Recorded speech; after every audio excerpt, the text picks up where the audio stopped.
Recently, I've been watching a lot of parkour videos, like a lot, and it's been making me think of this old game prototype I made. Now I'm more of an experienced game developer than I used to be. I think I can improve it. I'm gonna make my old game prototype into a sick, badass parkour game. Here's how I did it.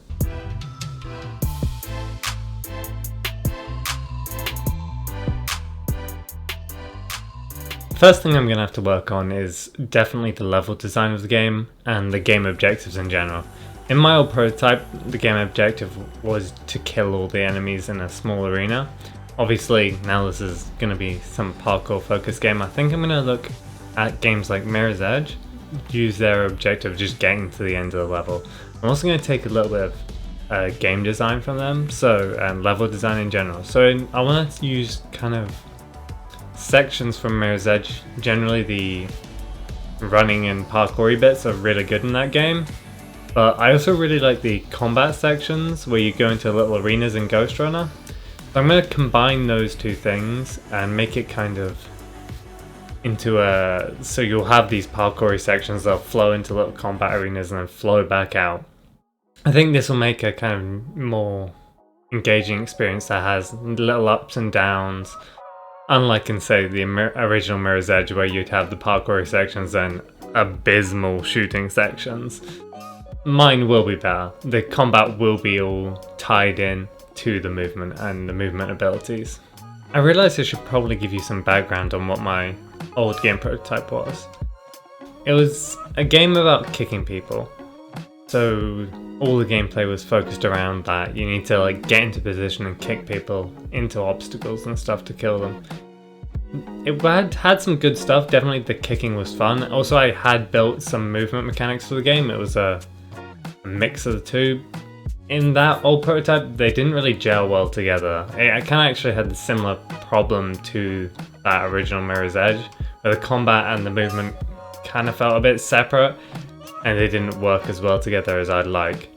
The way I'm going to fix it is by doing two main things. First of all, I'm going to give you more movement abilities, and I'm going to slow all those movement abilities down. In the old prototype, the movement was so powerful in the game, you could basically get anywhere on the map in a really short period of time. So that caused a lot of problems in the game, where you just basically launch yourself across the map, land, spend a few seconds taking some guy out, launch yourself across the map, and it wasn't really an engaging game loop. For this version of the game, I want to take away some of that power and make it so you're chaining smaller moves together to get across any level. The way I'm doing this is basically just reducing any jump power you have and reducing your base player speed. The thing is, it doesn't actually make you feel like you're going slow in the game by doing this. It just takes away some of the crazy power. Like when you compare them, you're like, oh, it's slow, but when you play this one for the first time, it doesn't.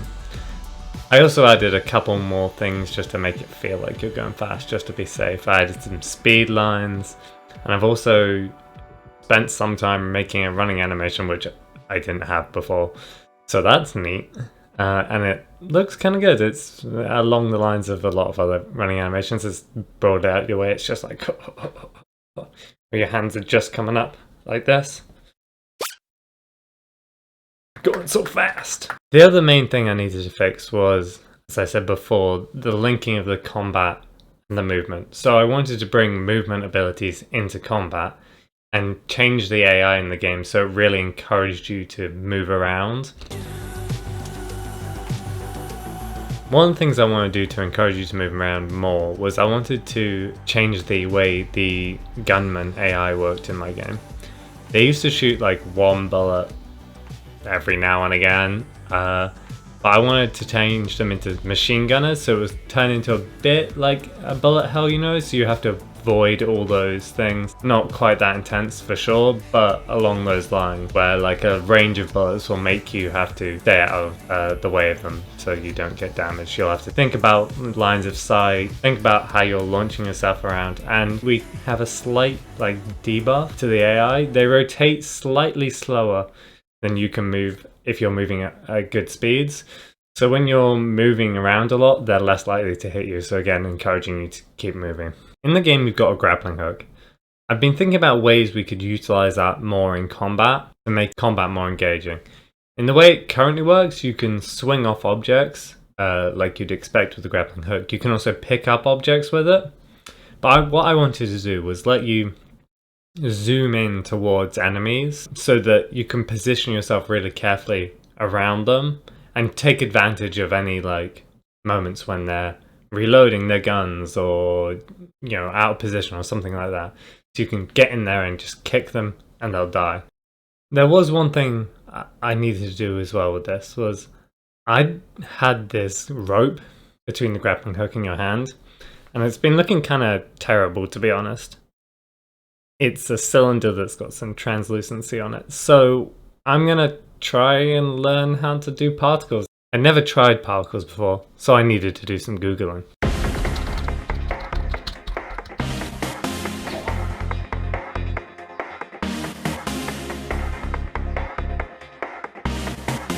The end result was pretty nice. You've got this nice little beamy particle thing. Looks right.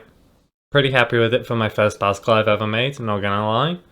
I want to start adding some like combos into the game.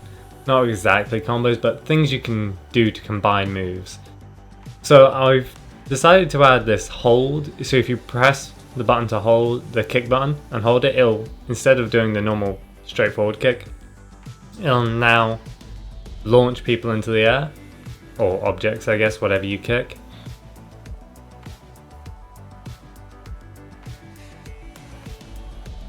So now I have a cool prototype parkour game. I've made a downloadable version of the game on itch, so definitely check that out. The link's in the description. Tell me what the best time you can get on the level is. I'd be really interested to hear. So come back to YouTube and drop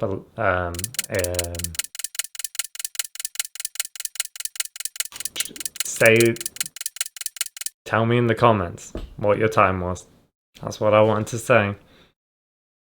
We also have a Discord. Definitely go join that. 100%. And of course, you must subscribe to the YouTube channel. How can you not yet be subscribed? Oh my god. Please subscribe. Thank you for watching. Have a nice day.